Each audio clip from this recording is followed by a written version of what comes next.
J'attends qu'il soit revenu. On va commencer par cette motion-là.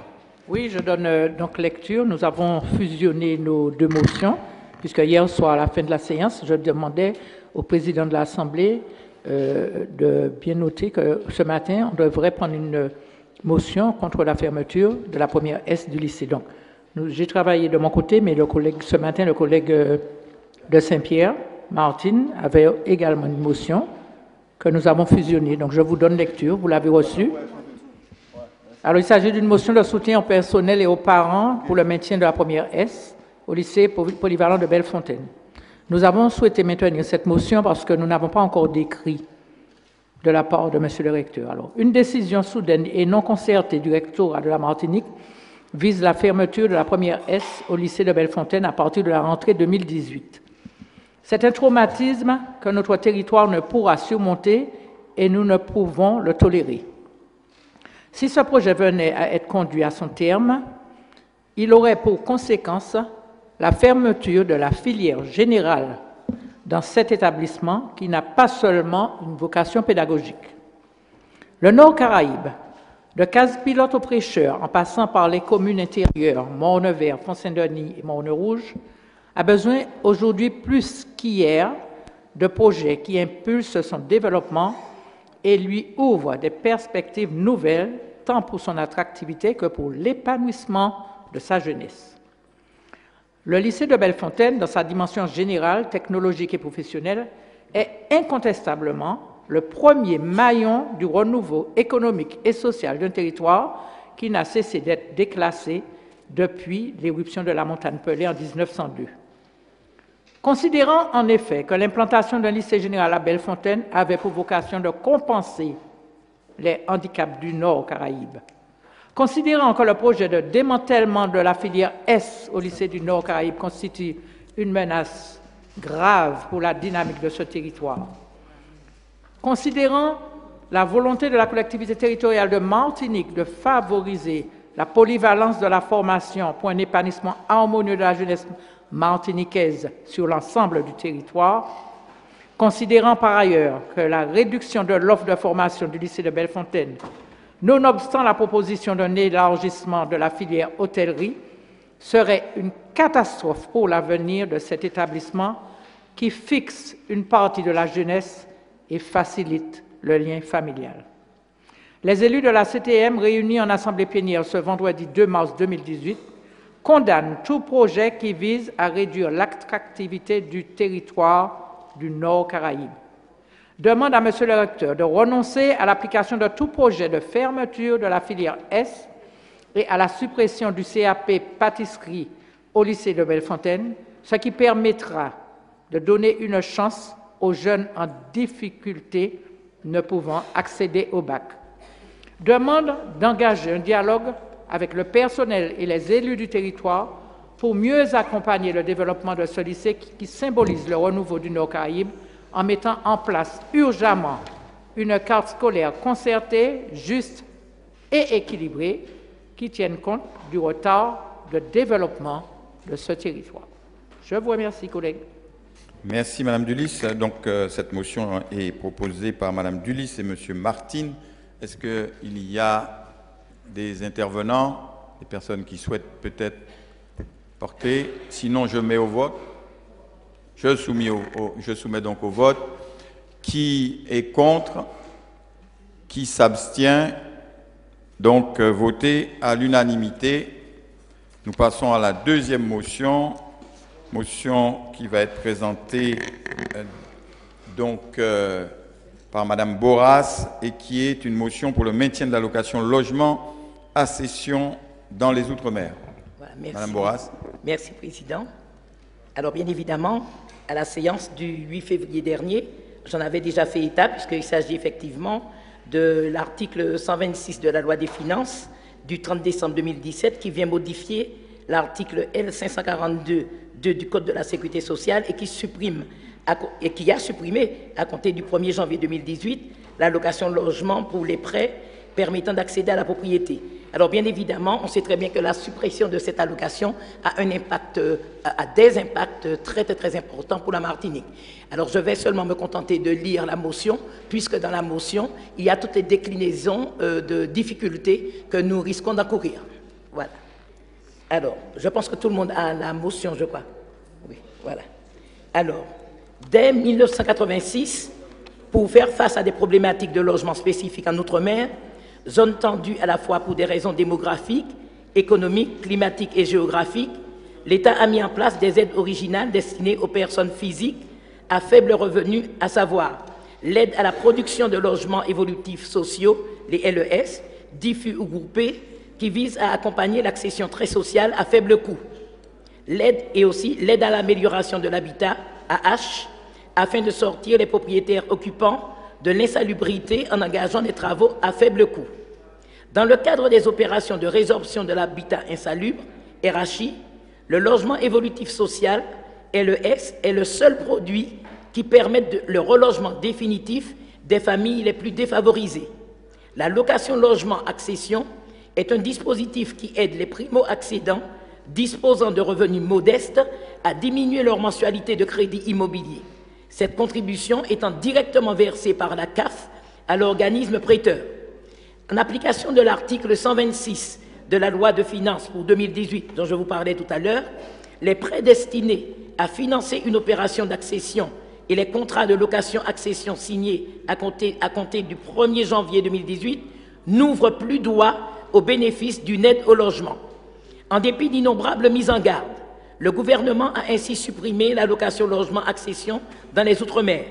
Depuis, malgré les interventions insistantes des députés Huguette Bello et Erika Barré à l'Assemblée nationale, le gouvernement refuse de reconnaître que c'est l'arrêt du seul dispositif d'accession sociale à la propriété pour les ménages à faibles ressources en Outre-mer.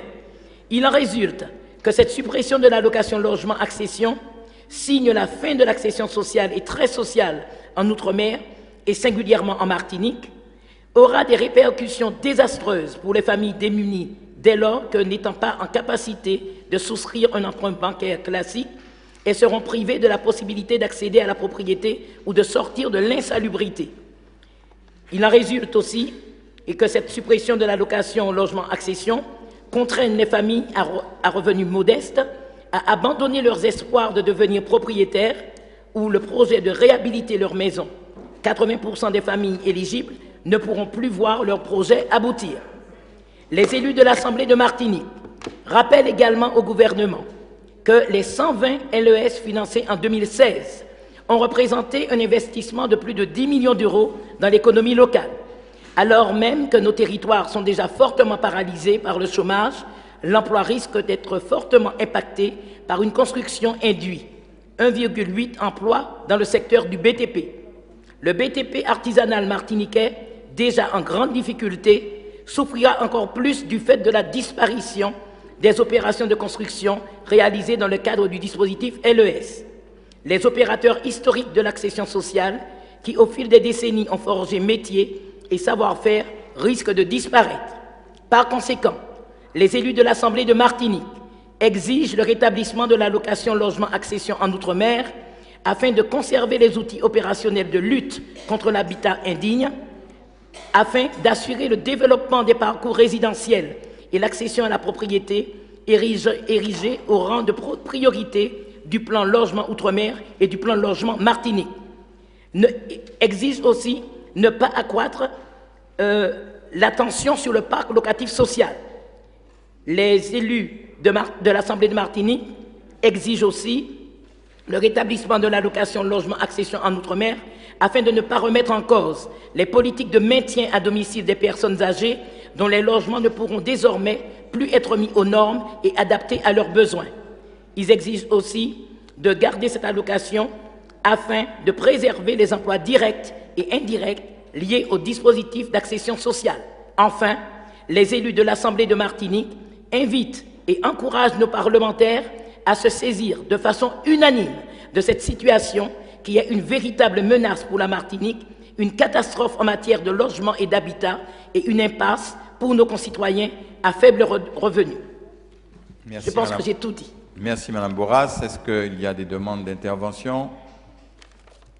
Très bien. Oui, Madame Esdema. Oui, non, j'étais simplement un peu étonnée par la forme et la longueur de la motion, parce que nous, on a besoin que cette motion soit lue. Est-ce qu'il n'y a pas moyen d'enlever, pour que ce soit plus précis, plus concis, pour qu'on soit sûr que, que le gouvernement prenne le temps de lire la motion? Parce que même dans cette motion, est-ce qu'il faut qu'on interpelle dans la motion, est-ce qu'on interpelle nos députés, enfin pas nos députés, nos parlementaires? C'est une question, hein. Je trouve que c'est une très bonne idée, mais c'était juste une interrogation. Merci. Madame Bourras, c'est plus sur la forme que sur le fond. En d'autres termes, est-ce qu'il y aurait moyen de... Oui, oui, c'est-à-dire que je pense que je l'ai remanié déjà, je l'ai revu avec l'exécutif. Il nous a semblé qu'il ne fallait pas faire l'impasse sur un certain nombre de précisions. Et quant au fait, effectivement, d'interpeller nos parlementaires, c'est bien encore pour montrer que de manière unanime, la collectivité de Martinique est la collectivité majeure de ce pays, ainsi que tous ses parlementaires, sont effectivement en capacité de se mettre ensemble pour demander de batailler ferme avec le gouvernement pour que les choses ne se fassent pas. D'autant plus qu'il faut que vous sachiez que dans certaines régions de France, il a été donné une dérogation pour que cette APL ne soit pas retirée. Mais alors, c'est jusqu'en 2021. Tandis que nous, ce que nous voulons, ce n'est pas que ça soit retiré, que nous ayons une dérogation qu'on a demandé Mme Barrette, effectivement, jusqu'en 2021. Ce que nous voulons, c'est que ça soit maintenu.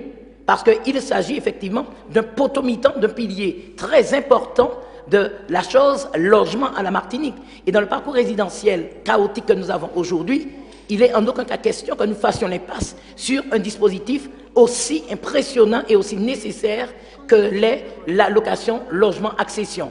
Donc, à part le fait que ça soit peut-être juste pour la forme, je crois qu'il faut que nous soyons aussi percutants et que nous soyons aussi à permettre au gouvernement de comprendre que c'est un front commun des élus de la collectivité territoriale de Martinique et de tous nos parlementaires.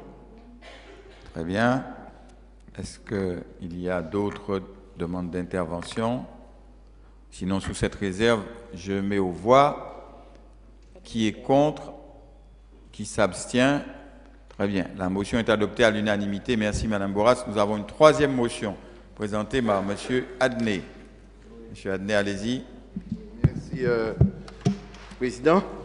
Bon, c'est une motion à l'inverse de celle que nous venons de voir, qui est excessivement simple et courte. Vous vous souvenez, hier après-midi, on en a parlé en plénière, et le collègue David Zobda et moi-même, nous sommes mis ensemble pour rédiger un petit texte.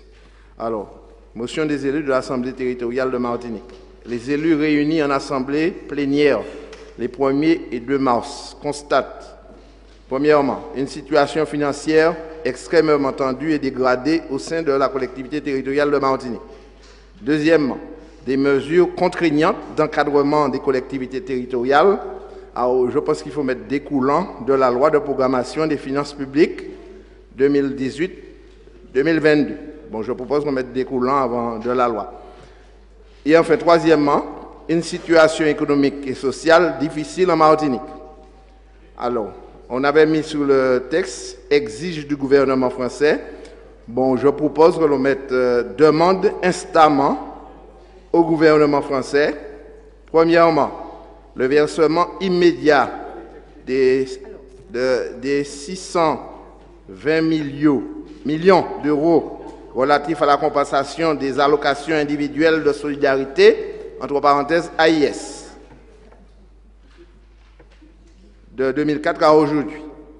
Deuxièmement, une dotation d'amorçage nécessaire à la prise en charge des frais supplémentaires générés par la fusion des 2 ex-collectivités, régions et départements. Très bien, collègue. Merci. Sous ces réserves, vous avez noté les modifications. Sous ces réserves-là, est-ce qu'il y a des demandes d'intervention? Madame Emmanuel, Non, non, non. Monsieur Lordino, oui. Notre groupe est prêt à voter la motion à la condition de supprimer le terme dégradé qui n'existe pas dans le rapport de la Cour des comptes qui a été cité dans le rapport des orientations budgétaires d'hier. Nous sommes très clairs. Mes chers collègues, Ce que nous demandons, c'est d'enlever le terme dégradé. Je pense que nous recherchons une manière d'être efficace avec un objectif. Je ne crois pas, si je puis me permettre, que ceci soit de nature à dénaturer la démarche et l'esprit et l'objectif surtout que nous poursuivons. Donc, je propose que l'on puisse intégrer ça, mais M. Zobda n'est pas là d'ailleurs. Oui, mais alors, bon, Zobda, bon, il a donné, ben, bon, quand il est parti, il m'a dit que j'ai consulté mon groupe, donc les membres de mon groupe sont d'accord avec ce qui est là. Ah, il n'appartient pas au groupe de Zobda. Messieurs, mesdames, messieurs, à mon avis, ce serait mieux qu'on vote cette motion à l'unanimité en tirant un mot plutôt que de la voter moins même une personne et ça ne dénature pas. Ça ne dénature pas une situation extrêmement tendue. Ça me paraît suffisant. Enfin, bon. Enfin. Bon. Alors, j'interroge mon groupe. Alors, êtes-vous d'accord pour enlever le mot dégradé? Bon. Alors, mes chers amis, je n'ai entendu que des oui. Les non se sont tus. Donc, je n'entends que ce que j'entends. J'ai entendu oui. Je soumets donc. Merci, mon cher monsieur Adnet, d'avoir accepté. Parce que je crois que c'est mieux de voter à l'unanimité sur un truc comme ça où on se présente devant le gouvernement. Voilà. Ça veut dire qu'on est tous d'accord. Parce que ça déjà ils nous entendent comme ils veulent, c'est-à-dire pas beaucoup. Si en plus on n'est pas tous derrière ce qu'on dit, on est encore moins entendu. Donc, sous cette réserve-là, je soumets cela à votre vote. Qui est contre? Qui s'abstient? À l'unanimité. Je vous remercie, mes chers collègues. Mais 2 minutes, où est le collègue, où est-il passé? Il est déjà là, le collègue Marie-Saint est déjà là. Vous voyez, il anticipe. Donc, on lui a donné 2 minutes, mes amis. Vous savez bien que c'est un homme de long discours. Je plaisante. Très bien. Avec en plus, il va être limité parce que de toute façon, ça va durer ce que dure le diaporama que, entre-temps, on met en route. Bon, quand vous voulez. Président, est-ce qu'il est possible qu'on ait ce diaporama par mail pour chaque élu? Merci. Envoyez ce document. Oui, je ne pense pas qu'il y ait d'opposition. Monsieur Marie-Saint, il n'y aura pas d'opposition à ce qu'ils reçoivent ça par mail après. Bon, voilà. Oui, c'est oui sur le principe, mais je pense quand même que ce serait bon. C'est pas très long.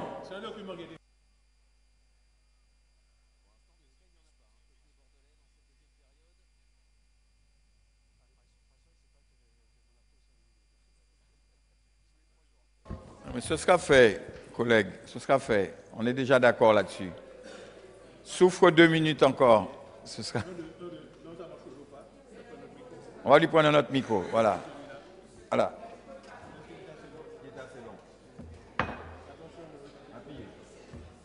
Un, deux, là. Merci, Monsieur le Président. Donc, j'avais sollicité... 1, 2, merci. On dépose. J'avais sollicité la possibilité de vous faire une communication. C'était bien avant qu'une délégation du prêcheur sollicite, et entendu, puisque nous avions préparé ça, c'était pour vous mettre au courant de ce que nous faisons au prêcheur, que nous continuons à faire. Le temps que ça arrive devant vous. L'intitulé, c'est la situation suite aux intempéries depuis janvier 2018 et leurs conséquences sur la rivière du prêcheur. Vous voyez, ça n'intéresse pas un gars du Nord. Il s'en va. Et puis il veut que je lui envoie simplement. Non, c'est erroné et je vais démontrer que c'est faux. Mais il est parti sur une idée erronée. Ça, c'est... Je suis habitué à ces provocations. Je les ai subies pendant 5 ans, de mars 2010 à décembre 2015. Donc je les connais bien, ces provocations-là. Ça y est, tu es prêt? Voilà, on le met en position diaporama.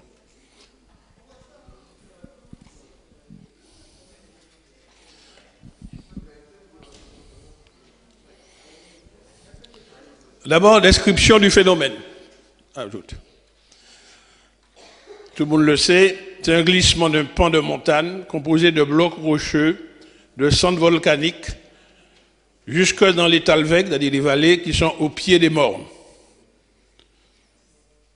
Le phénomène, forte pluie sur le bassin versant très pentu de la rivière des Pères et de la rivière du Prêcheur, écoulement torrentiel important emportant le dépôt de matériaux issus de glissement, arrivée de coulées de boue dans la rivière.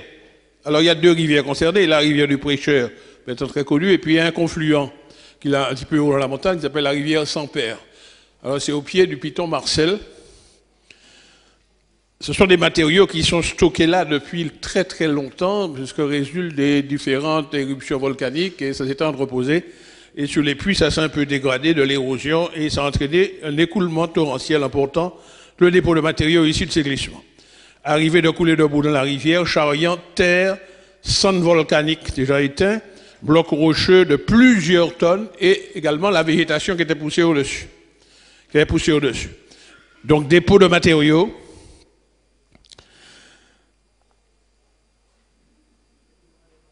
dans les zones où la pente est plus faible et où le lit s'élargit et où la vitesse d'écoulement diminue. Écoulement des parties non déposées jusqu'à la mer.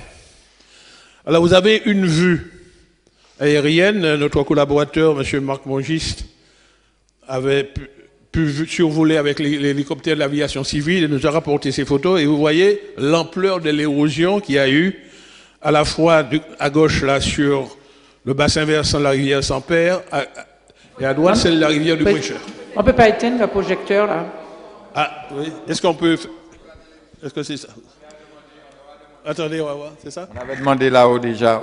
Voilà. Les projecteurs surtout qui nous gênent. C'est mieux? Très bien.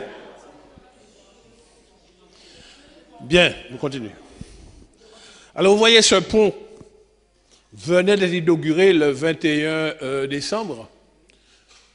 Regardez comme il est maintenant, là, sur cette photo. Juste à cette inauguration, le tirant d'air, c'est-à-dire la distance entre en dessous du pont et le fond de la rivière était de 8 mètres. Là, il est à moins de 4 mètres, 70. C'est-à-dire qu'il y a une remontée considérable.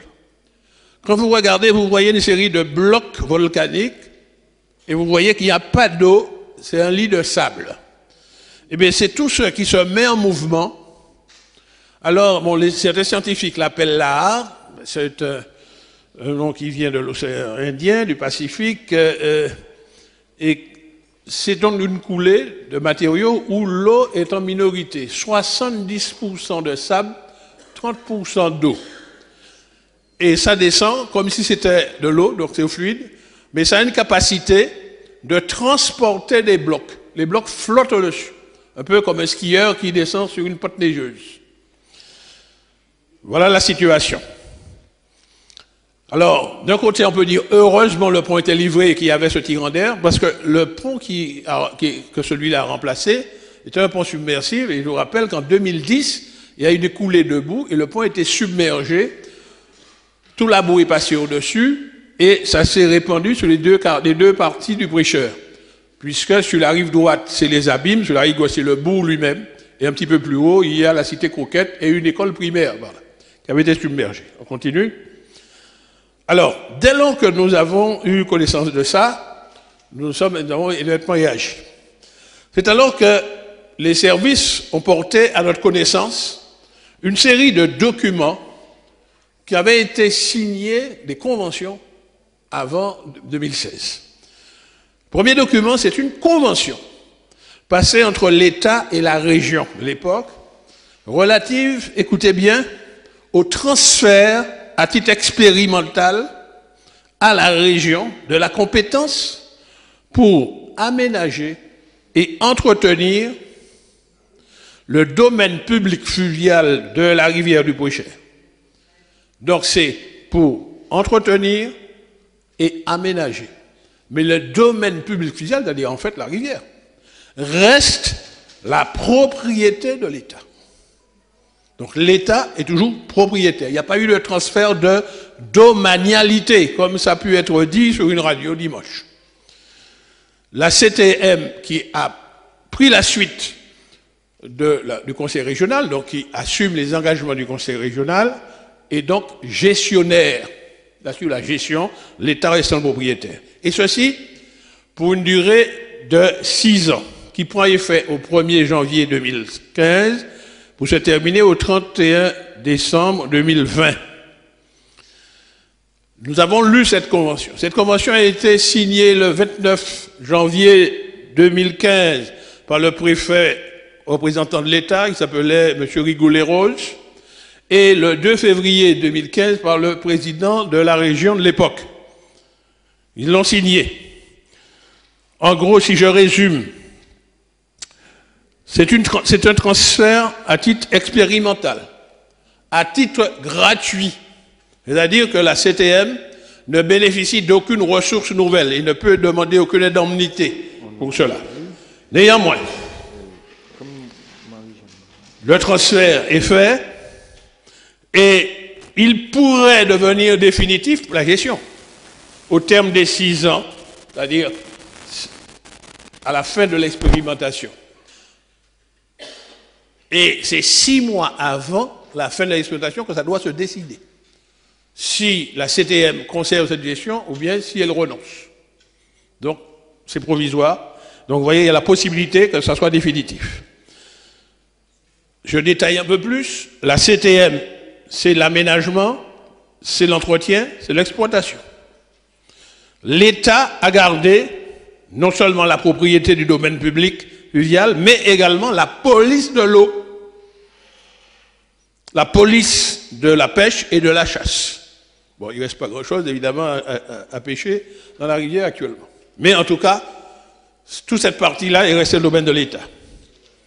Et puis, collègues, poursuivant la lecture, nous découvrons une annexe financière où il nous est expliqué que pendant les 3 ans qui précédaient ce transfert de gestion, l'État a dépensé une somme pendant ces 3 ans, donc 2013, 2014, non plutôt 2012, 2013, 2014, et il fait la somme divisée par 3, ce qui représente 14 073 euros TTC par an.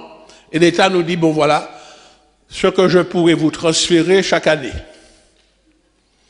Mais également, je vais mettre à votre disposition un équivalent temps plein, c'est-à-dire un agent, 0,21%, c'est-à-dire un 5e d'agent par an. Donc s'il est, il est là pour un 5e de son temps. Un agent de la DEAL. Voilà les termes de l'échange. Nous trouvons également, mais c'est un peu plus tard, et je dois la vérité de dire que c'est le maire du prêcheur qui, par l'intermédiaire de ses services, a porté à notre connaissance, à ma connaissance personnelle, l'existence d'une 2e convention. Alors par la suite, en enquêtant ici, nous sommes arrivés à avoir cette convention. C'est une convention entre la ville et la région, la ville du prêcheur. Cette convention a été signée en 2014, précisément le 19 décembre 2014, sous la rubrique 14-15-96, relatif au transfert expérimental à la région de Martinique de la compétence pour aménager et entretenir le domaine public fluvial de la rivière du prêcheur. Les rôles sont partagés. La région, comme je l'ai dit tout à l'heure, entretient et aménage. La ville assure l'information des usagers et le relais de l'alerte, mais également la vigilance, c'est-à-dire la surveillance, avec l'appui technique de l'Observatoire du monde des cadets, qui a installé des capteurs juste au pied de la montagne, près de la source de la rivière, Et dès lors qu'il y a un débordement qui est annoncé, l'alarme se déclenche, à la fois avec un répétiteur au niveau de l'observatoire du monde des cadets, mais également un répétiteur à la mairie, directement branché sur la sirène de la mairie. Voilà le dispositif d'alerte qui a été mis en place, et c'est la partie de la ville.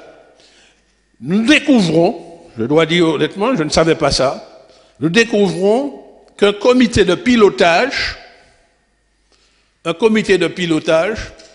était prévu dans cette convention, et il est dit dans ce comité de pilotage, dans le texte que nous avons vu, mais tout à l'heure, ce matin, le maire nous a montré un autre, est-ce qu'il a été signé ou pas, un avenant, mais il était dit que la présidence du comité de pilotage est assurée conjointement par le maire et le président du conseil exécutif, et il y a un certain nombre d'organismes dans ce comité de pilotage.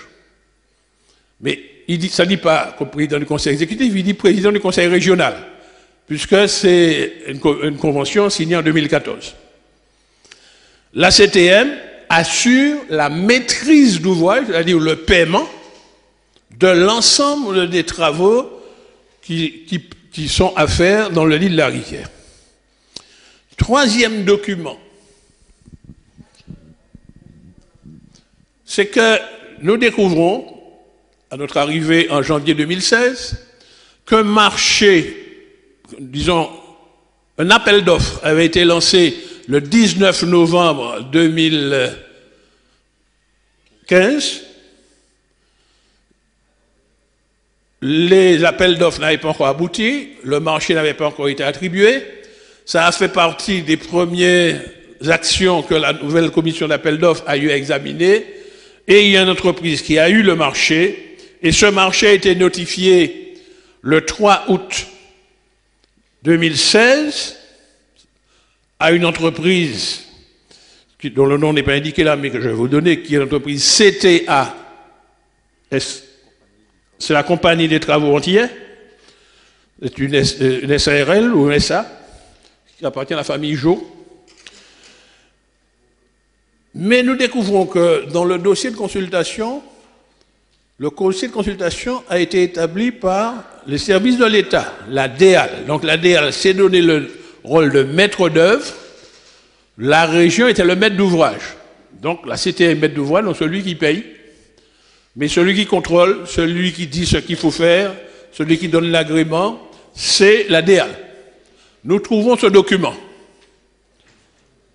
Ce marché est un marché à bonne commande, avec un montant maximum de 50 000 € hors taxe. Ce marché, c'est pour 1 an reconductible 3 fois, donc pour une période de 4 ans. Eh bien, lorsque nous avons découvert cela au mois de janvier de cette année, nous avons trouvé là le seul moyen pour agir, puisque qu'est-ce que nous découvrons? C'est ce que je vous ai dit au début.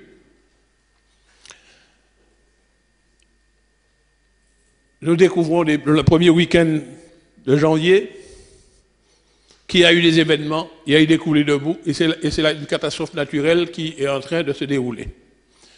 Nous avons donc immédiatement, dès lors que nous avons eu des remontées d'informations par une subdivision que nous avons qui est à Saint-Pierre et qui assure des astreintes, donc nous a immédiatement fait remonter des informations. Nous avons fait des inspections dès le mardi 9 janvier. Les services techniques nous ont donné les éléments. Nous avons eu également un rapport du maître d'œuvre qui venait de livrer le pont et qui continue à le surveiller parce que le pont est dans une période de garantie, de parfait assèchement. Les services nous ont fait des propositions que j'ai, au nom du conseil exécutif, approuvées. Ce qui fait que, dès le mercredi 10 janvier, il y a eu une inspection aérienne avec le concours du sous-préfet et M. Mongis nous représentait. Ensuite, il y a eu un débriefing, comme on dit, entre les différents services. Nous avons inspecté le pont lui-même, puisque nous étions inquiets aussi pour le pont, l'enrochement. Ensuite, nous avons pris des décisions. Dès donc le 10 janvier, c'est-à-dire 2 jours après que les phénomènes ne soient produits. Nous avons mis en place tout de suite un relevé pour pouvoir établir un bon de commande à l'entreprise. Relevé topographique sur le site, préparation technique avec l'entreprise CTA, titulaire du marché d'entretien de la rivière. Malheureusement, dans la nuit du jeudi 11, deuxième déclenchement de la sirène, déclenchement du centre opérationnel départemental, le COD, en préfecture, où nous avons des représentants. Une cellule de crise a été mise en place au prêcheur, avec le maire, le sous-préfet, les pompiers, la gendarmerie. Nous avons délégué nos techniciens. Donc, présence de la CTM sur le site par les techniciens. Pendant toute la nuit, plusieurs coulées importantes jusqu'au départ des agents de CTM, jusqu'à 2 heures du matin. Ensuite, chronologie des événements, c'est ça, mise en place. Le vendredi 12, nous avons fait un nouveau relevé, puisqu'il y a une nouvelle coulée pour évaluer la quantité de matériaux qu'il fallait enlever. Et nous avons préparé avec l'entreprise un bon de commande. D'ailleurs, nous avons eu des collègues, Francis Carole, je ne sais pas s'il est là, qui est allé faire une visite. Ensuite, le DGS. Moi-même, je suis monté, mais sans médias, sans rien. Donc, ce n'est pas dans le dossier. Mais je dis ça, j'ajoute. Et nous avons fait une déclaration auprès des services de l'État. Parce que, je vous ai dit, c'est lui qui a le pouvoir de police. Donc, nous avons fait une déclaration d'urgence pour obtenir l'autorisation au titre de la loi sur l'eau. Et nous avons parallèlement écrit au maire. Parce que le maire nous avait écrit. J'ai entendu que ce matin, qu'il dit qu'il écrit et il n'a pas de réponse. Nous allons tout à l'heure lire pour vous la lettre que nous lui avons adressée au nom de la CTM. Je tenais déjà à dire ça, puisque j'ai entendu, ça a été répété, qu'il y a du courrier, il n'y a pas de réponse. Nous allons vous montrer la preuve tout à l'heure du contraire. C'est surtout, nous avons passé des commandes des travaux. Dans quelle situation nous sommes trouvés? Tout de suite, nous avons fait un bond à hauteur du maximum autorisé par le marché à bon de commande. 50 000 € hors taxe. Et nous avons demandé à l'entreprise d'aller le plus vite pour faire venir des pelles. Alors cette entreprise, évidemment, ces pelles ne sont pas à Saint-Pierre, ne sont pas au prêcheur, donc il a fallu un temps d'acheminement. Évidemment, dans l'urgence, tout le monde dit que c'est très long. Donc il y a une première pelle qui est arrivée dès le samedi. Samedi 13. Une intervention a eu lieu. Mais malheureusement, le sable était encore humide. Vous avez dû voir les images à la télévision.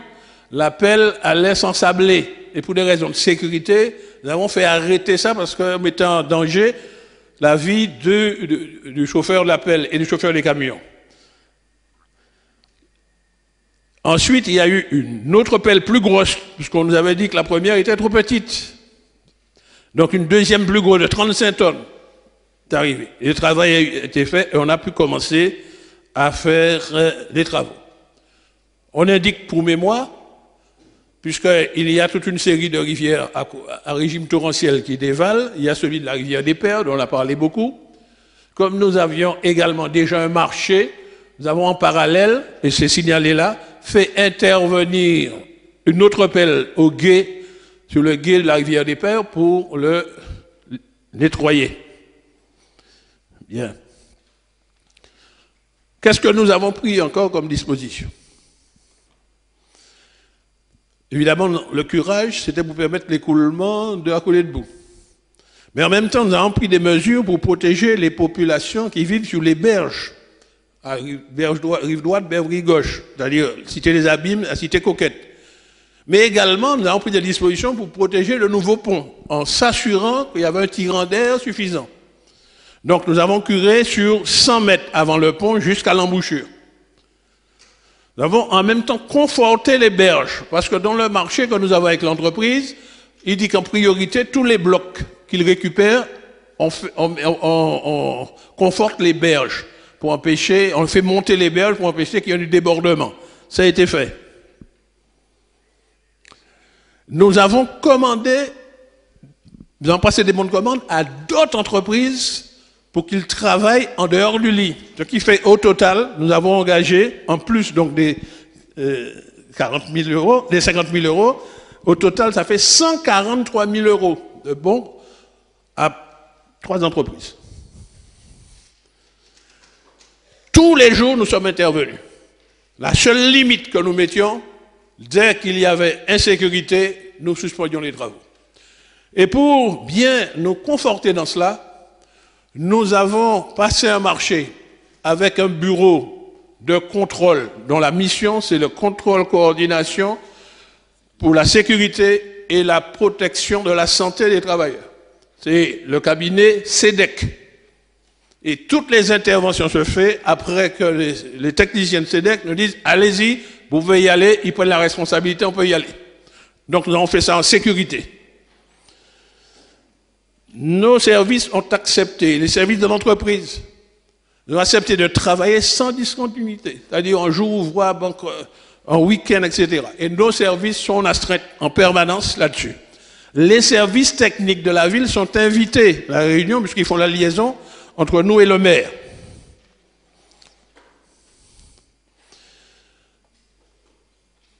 Alors, j'ai entendu des critiques sur les moyens mis en œuvre.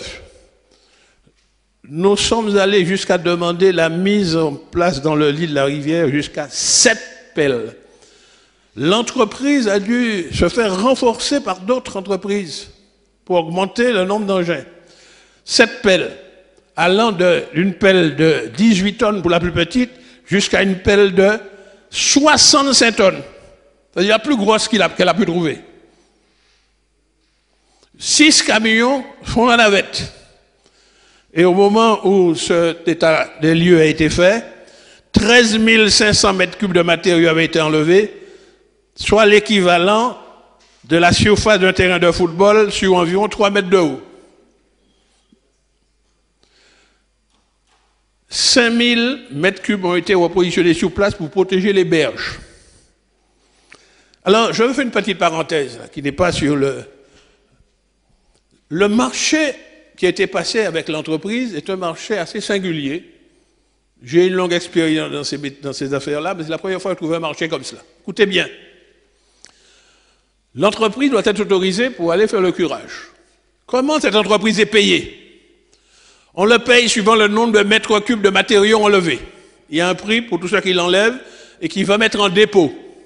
Ces matériaux sont de deux natures. Soit ils sont identifiés comme des déchets, donc il doit le déposer dans une zone d'entreposement de déchets agréée par la DEAL, c'est des déchets, soit ces matériaux sont valorisables. C'est-à-dire on peut l'utiliser comme matériau pour la construction. Pour les matériaux valorisables, la première priorité, c'est de conforter les deux berges pour protéger les maisons contre le débordement. Donc vous voyez, 5000 mètres cubes a été repositionné dans la rivière même. Le reste valorisable est entreposé dans une zone de dépôt agréée par la DEAL et ça appartient à l'entreprise qui peut l'utiliser pour ses propres besoins ou le commercialiser. Et ce qui est original, chaque mètre cube valorisable, l'entreprise paye la CTM. Donc ça apparaît dans le bordereau dépositaire comme un prix négatif. C'est 2 € par mètre cube qui est remboursé à la CTM. Donc on le paye pour enlever, pour curer, et il nous rembourse à chaque fois qu'il peut valoriser. Ces matériaux sont entreposés pas très loin, ce qui fait que la noria de camions n'a pas une grande distance à faire sur un terrain qui a été mis à disposition par un particulier avec l'accord de la mairie et l'agrément de la DEAL. Voilà ce que nous faisons depuis le début. J'ai bien dit que les conditions de sécurité à respecter sont strictement cadrées par les interventions, car ce qu'ils appellent le LAA se déplace très vite dans le cours d'eau. Alors nous allons vous mettre quelques vues pour que vous vous rendiez compte de l'ampleur, pour ceux qui parmi vous n'ont pas pu aller voir sur place. Vous voyez la dimension des blocs qui sont charriés, qui glissent sur ce sable qui descend. Il y a même un bloc qui fait 5 mètres de diamètre, la plus grande longueur. Elles sont énormes, au point que certaines d'entre elles les plus grosses pelles n'arrivent pas à le soulever pour le mettre dans le camion. Voilà encore une autre photo. Je passe les différentes photos. Vous voyez les gros blocs au premier rang. Ensuite, vous voyez encore plusieurs pelles en action, avec des pelles avec des grands bras, sur chenilles. Vous voyez encore d'autres pelles en action. Ça, c'est du côté vers la mer. Pour voir un petit peu la dimension de la pelle, regardez la grosseur du camion à côté. Vous voyez le camion et vous voyez la pelle. Bon. Regardez, là, on est en train de curer sous le pont. Pour ceux qui sont allés, vous connaissez les dimensions du pont, vous voyez la dimension du camion. Et l'idée pour nous, c'est de retrouver le tirant d'air, c'est-à-dire la hauteur sous le pont pour que l'eau s'écoule, pour que le passe pas au-dessus. Voilà un peu le bassin versant. Alors, vous voyez que ce qui est orangé, c'est la largeur que la rivière prend. Donc, elle a une largeur variable. Donc, à un moment donné, la coulée de boue envahit toute la vallée supérieure pour arriver jusqu'à la mer. Donc, voilà la situation. Ce que je peux ajouter, et l'engagement que nous avons pris devant la délégation ce matin, c'est de réaffirmer la volonté de continuer à assumer ce qui était écrit dans la Convention qui s'impose à nous, dès lors qu'elle a été signée par le Conseil régional et que nous avons pris la suite, c'est de continuer à curer sans arrêt. Et en même temps, de conforter les deux rivages. Il s'est passé dans le vendredi 23 un phénomène où plusieurs coulées se sont accumulées au point que ça a débordé sur rive droite. Rive droite, il y a une cité, il y a des gens qui y habitent, il y a même une école qui est... Alors, évidemment, la berge s'est élargie, donc la berge s'est rapprochée un peu des habitations. Mais le lit mineur, comme disent les spécialistes, on était assez éloigné, mais le lieu est devenu majeur. Donc l'engagement que nous avons pris devant le maire et la délégation Brichoten, c'est de travailler actuellement sur le confortement de la berge. Un phénomène est produit. Un bloc immense qui était descendu de la montagne en 2010 s'était arrêté un peu plus haut. Il ne menaçait pas. Mais avec les coulées successives, il était emporté. D'autant plus. Là, je parle après un rapport que je viens de recevoir. Écoutez bien, je prends mes responsabilités sur la foi de ce que l'ingénieur qui est sur le terrain nous a fait savoir. Pour ceux qui connaissent bien les lieux, il y a le pont que nous tous connaissons. Et puis, quand vous remontez dans la montagne, il y a une voie communale qui permet de rejoindre des plantations, des exploitations de certains préchotins. Cette voie, à un moment donné, traverse la rivière par un gué submersible. Comme c'est une voie communale, le principe des ouvrages hydrauliques, c'est celui qui en a la responsabilité et en même temps responsable 10 mètres avant, 10 mètres après de chaque ouvrage. Donc, à chaque fois que nous avons un pont, nous sommes responsables de la rivière 10 mètres avant, 10 mètres après. C'est vrai pour les voies communales. Le maire du Prêcheur, d'ailleurs, il nous l'a fait savoir tout à l'heure, ce matin, intervient. Et même, il a demandé un soutien de l'État. Et ce que j'apprends par la note que nous avons envoyée, le sous-préfet a réquisitionné une entreprise pour travailler au niveau du gué. Donc, en amont de ce que nous faisons, vous savez qu'est-ce que ça a eu comme effet? Le curage a fait que ça a libéré certains blocs, quand ils ont gratté ça, qui sont descendus, et certains blocs sont même descendus et ont passé par-dessus la berge. Et l'électricien de Tasquin nous disait que ça crée même un danger, puisque c'est arrivé dans la zone où nous intervenons, donc nous devrons, pendant ce week-end, voir un peu comment on met à l'abri les gens, parce que si, à nouveau, hier soir, il y a eu une petite coulée, là, pour parler comme les autres, il y a des risques. Donc, l'ingénieur me disait qu'il faut absolument qu'il y ait une coordination entre ce qui se fait en amont au niveau du gué et ce que nous faisons en bas. Parce que si chacun travaille de son côté, ils vont dégager le gué, mais ils vont nous renvoyer des problèmes aussi par en bas. Et je peux vous dire que nos techniciens, nous leur remontons le moral parce que les rapports qu'ils nous envoient, on les sent déjà un petit peu découragés. Ça commence chaque matin par la phrase suivante. Tout le travail que nous avons fait hier a été saboté par la nature. C'est le terme qu'ils utilisent. C'est-à-dire quand vous avez curé, puis vous retournez le matin, tout ce que vous avez curé déjà rempli, il y a un effet de découragement, donc on les soutient, n'est-ce pas? Et on continue. Donc je voulais prendre cet engagement devant vous, c'est ce que j'ai pris devant la population. Alors, là où je n'ai pas pu prendre d'engagement, parce que vous avez bien vu, le citoyen qui a parlé a dit que j'ai pris 2 engagements, le 3e, j'ai eu l'honnêteté de dire que je ne suis pas responsable. Je ne pouvais pas apporter la réponse. Pourquoi? Parce que pendant l'entretien, le maire du prêcheur nous montre un document, écoutez bien, le PSBMO, il présente comme un avenant à la convention signée entre la région et la ville. Et il nous indique dans cet avenant que le comité de pilotage a été créé en 2014 et est présidé par le maire. Et il donne la liste. Normalement, il y avait un représentant du conseil général, 2 représentants du conseil régional, en désignant les personnes par leurs fonctions qu'ils occupaient à l'époque, tel le président de commission, etc. L'État, le BRGM, l'Observatoire et la SOPAMA. Voilà les membres qui composent. Je lui pose la question, puisque sachant que lorsqu'il y a un président de droit, c'est lui qui doit convoquer le comité de pilotage. L'a-t-il convoqué? Il n'a jamais convoqué depuis 2014. A-t-il demandé aux différents membres de faire connaître le nom de leurs représentants? Non.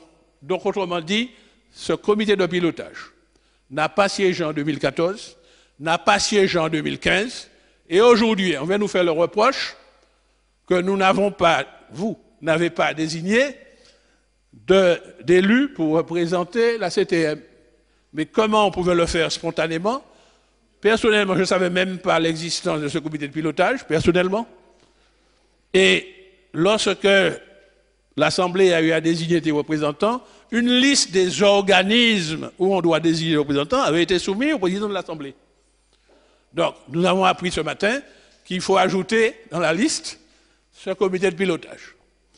Je n'ai pas pu prendre d'engagement là-dessus, parce qu'il est dit que c'est le président du conseil exécutif qui représente la collectivité, et puis des membres de l'Assemblée qui représentent l'Assemblée. Alors, comme il y avait 2 de la région et 1 département, on peut déduire qu'il y en aura 3 pour la CTM, puisque c'est ce que nous avons appliqué jusqu'à présent, mais j'ai rappelé à celui qui dit que l'avenant le désignait comme le président, que c'est lui qui doit solliciter pour que la désignation puisse se faire. Sauf qu'il y a un coup de théâtre. À la fin de l'entretien, il est peu rassuré parce qu'il me dit que l'exemplaire de l'avenant qu'il a n'est pas signé, il faut qu'il vérifie s'il y avait un avenant signé. Vous savez qu'un document non signé n'est pas un avenant. Alors, sous réserve qu'ils nous transmettent, ou bien que nos services fouillent un peu dans nos archives, pour trouver, puisque c'est ce qu'il demandait, s'il y avait un avenant qui définissait aussi précisément le comité de pilotage, sous cette réserve-là, si le président du conseil exécutif en convient, il aura à désigner son représentant et l'Assemblée aura à désigner... Voilà ce que je voulais ajouter, mais la lettre. Et c'est pour cela que je n'ai pas pu prendre d'engagement là-dessus. Un autre engagement qui était un petit peu difficile parce qu'il voulait une date, j'ai pu prendre un engagement de principe, c'est que le gros bloc qui menace, et s'il s'écoule, va menacer peut-être heurter le pont, l'entreprise qui a le marché n'est pas en mesure de le faire, parce qu'il faut le dynamiter. Vous savez, pour pouvoir jouer de la dynamite, il faut que l'entreprise soit grillée. Nous avons heureusement un marché avec une entreprise dans lequel il y a des artificiers. Donc, nous avons déjà pris contact avec l'entreprise, nous allons lui passer un bon, mais il faut se mettre d'accord pour qu'il va dynamiter le gros bloc sur place pour le réduire à des tailles où on pourra l'enlever. Donc, j'ai pris l'engagement de principe, mais le maire du prêcheur voulait une date. Ce n'est pas dans ma nature de prendre des engagements de date, de prendre des engagements de faire, en disant que nous allons le faire le plus vite possible. Alors j'ai demandé à mon collaborateur d'afficher un courrier parce que j'ai entendu avec force que la CTM ne répond pas au courrier. Si tu peux faire monter. Pendant que c'est au tableau-là, je vous le lis. Fort-de-France, le 12 janvier 2018. Objet coulé de boue affectant la rivière du Prêcheur. Monsieur le maire, j'accuse réception de votre courrier en date du 9 janvier par lequel vous me faites part de votre inquiétude concernant les coulées de boue dans la rivière du Prêcheur. Je peux vous assurer que je partage vos préoccupations. J'ai demandé que tout soit mis en œuvre pour répondre au mieux à cette situation exceptionnelle.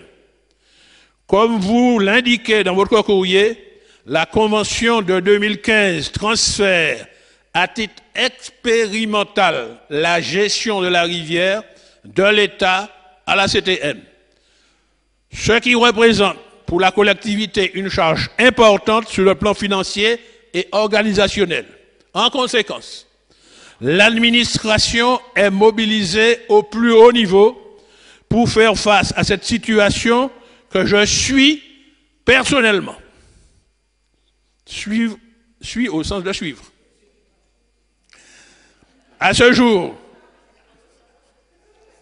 les dispositions sont prises pour une intervention dans les plus brefs délais, sous réserve que les conditions de sécurité, je tenais à cette phrase-là, sous réserve que les conditions de sécurité soient réunies pour le personnel qui sera amené à réaliser les travaux en rivière.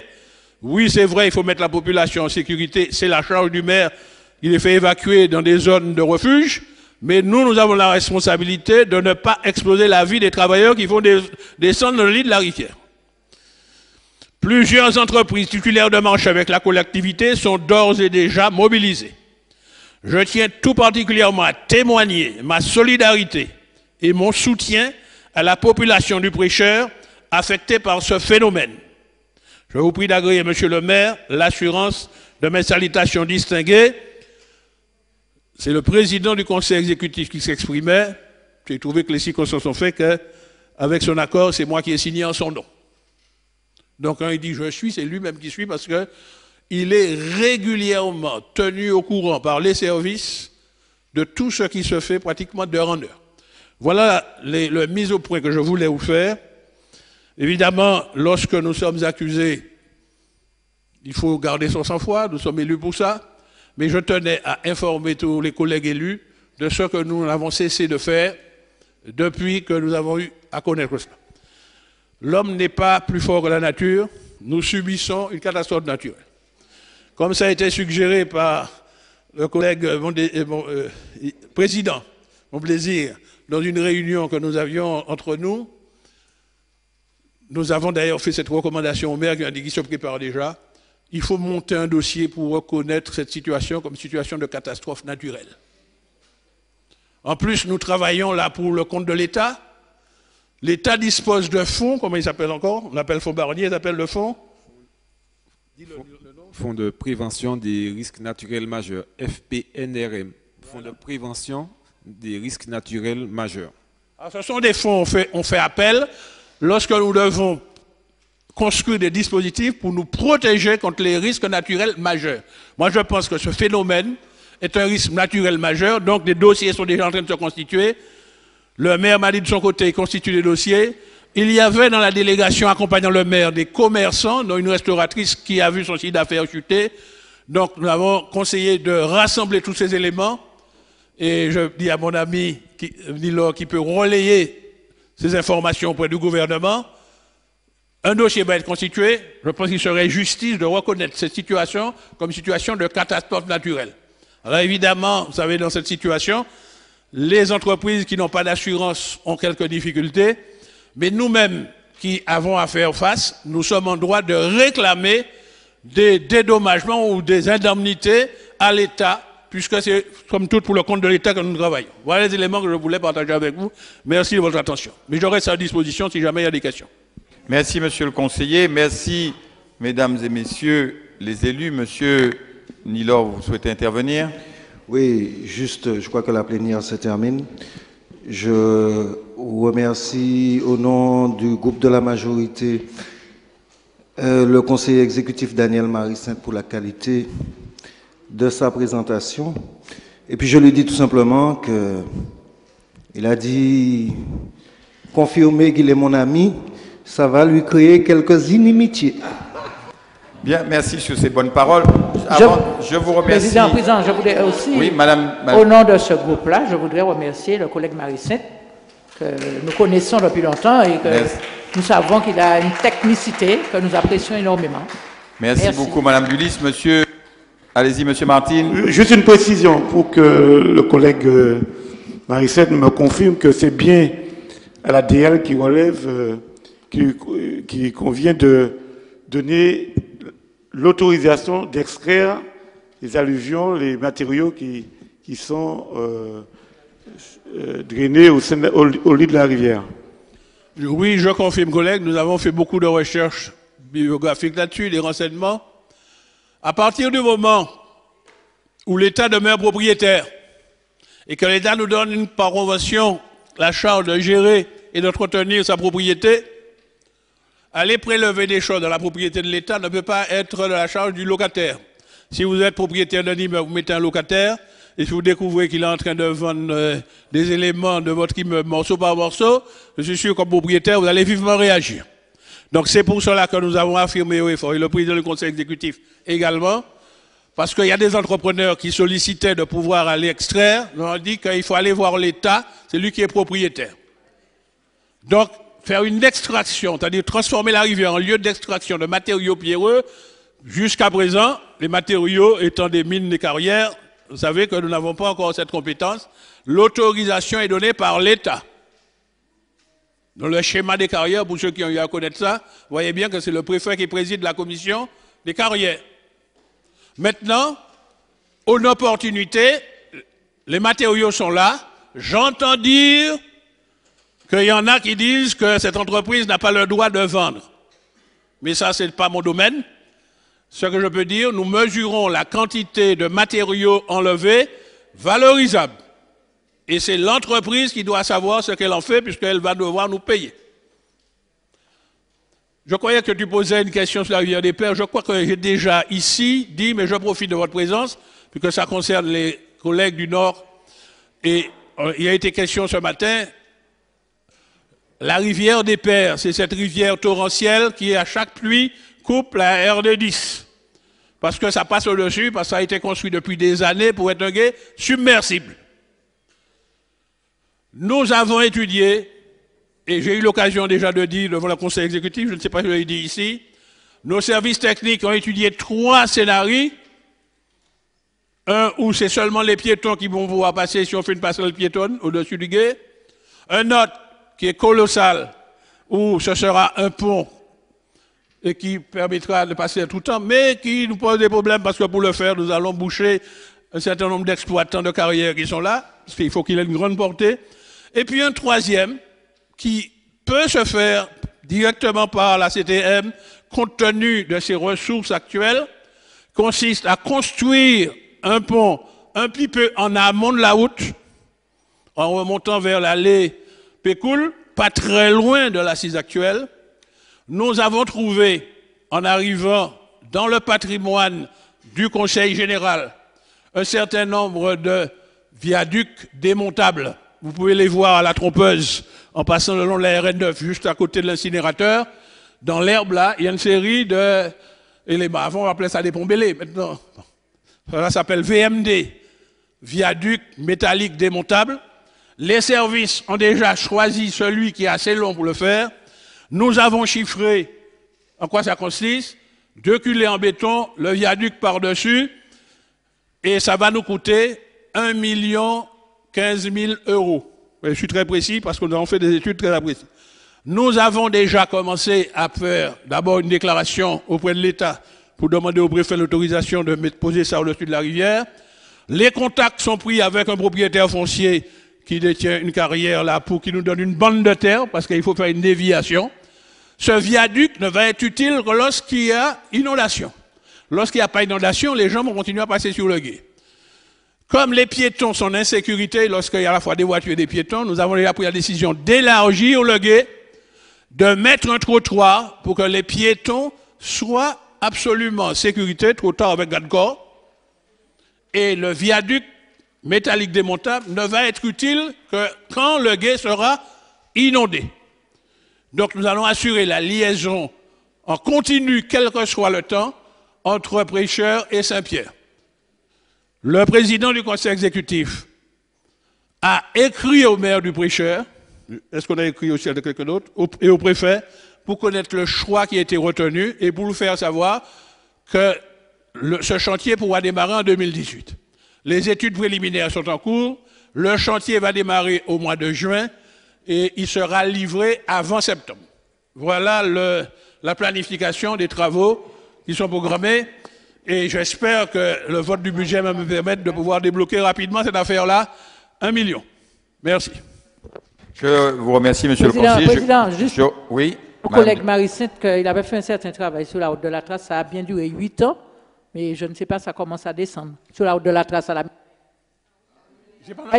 Maintenant, c'est un escalier qu'on descend à la médaille. Le travail que tu avais effectué a duré 8 ans. D'accord. Oui, mais là, c'est en train de repartir. Bien, alors tu as dû observer, collègue, puisque tu passes là souvent, nous constatons 15 cm par an de dénivelé, nous rechargeons. Et tu as vu que nous avons réparé le mur qui est en amont, parce qu'il y avait là aussi un renforcement à faire dernièrement, et les services suivent ça. C'est vrai, nous ne sommes pas arrivés à stopper le glissement de la médaille, malgré tout le travail de drainage qui était fait en dessous, mais nos services le suivent, et nous allons à nouveau encore remblayer cette marche-là. Évidemment, en même temps, on appuie un peu sur le glissement, on le précipite. Mais nous suivons, nous sommes vigilants là-dessus. Alors c'est vrai, pour ton information, il y avait un dispositif d'alarme qui faisait que l'alarme sonnait, puis les feux passaient au rouge, etc. Bon, c'était des projections particuliers, on avait quelques problèmes avec lui, nous avons retiré cela. Mais par contre, nos services d'astreinte vont souvent pour regarder l'état. Les poids lourds sont encore interdits. Il y en a qui passent. Mais il y a un arrêté de circulation qui limite la charge maximale qui doit passer par la trace. Tu as dû observer, collègue, que nous avons un chantier qui a démarré au niveau de l'arboretum parce qu'il y a un glissement, il y avait des dangers. Il a pris du temps parce qu'il fallait couper une partie de la forêt et l'État nous a imposé de prendre une mesure de compensation. Donc nous avons une bande de forêt que nous avons coupée, mais nous allons devoir construire ailleurs, planter ailleurs des arbres pour retrouver l'équilibre. Le chantier a démarré le 15 janvier. Pour 2,4 millions.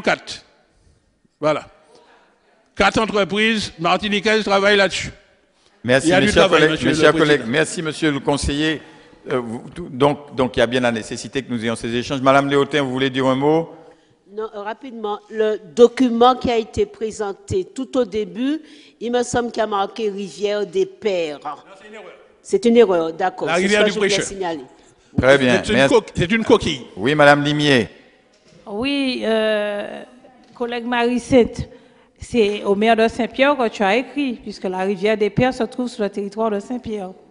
D'accord, parce que tu as dit Prêcheur. Non, il a dit le maire, monsieur le maire. Très bien. Chers collègues, merci à vous tous. Merci au conseil exécutif. Merci à tous ceux qui ont permis la tenue de cette assemblée. Donc, voilà, là, maintenant, nous levons la séance. Merci à vous tous. Et à la prochaine.